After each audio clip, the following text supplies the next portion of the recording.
Nagpapalubugan ang mga kandidata ng Miss World Philippines 2017 sa talent competition na bahagi ng Fast Track Competition.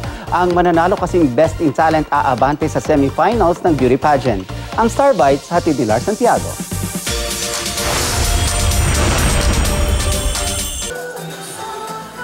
Idinaos ang kauna-unahang Fast Track Competition sa Miss World Philippines 2017. 25 sa 35 kandidata ang lumahok sa talent competition.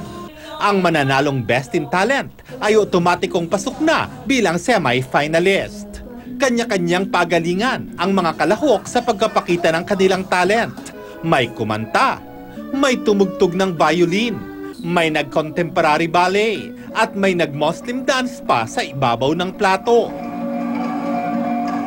Sobrang mahirap po, sir. Kailangan mo talagang mag-balance, proper balance talaga. Kasi kapag mali lang yung paa mo, lalaglag at saka mababasag talaga yung pinggan.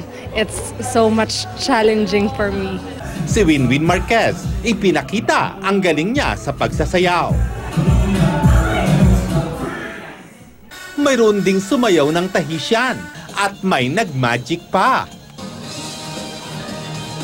I learned magic just last month and then I was able to practice just twice. So I find it exciting and of course challenging, but good thing that I was able to execute it in a way that it was entertaining. Sa huli, pumili ng top 6 bilang finalists. Sila ang magtatanghal sa gala night na gagawin sa August 31. Ang mananalong Best in Talent ihahayag sa Grand Coronation Night sa September 3 sa MOA Arena. Lars Santiago, GMA News.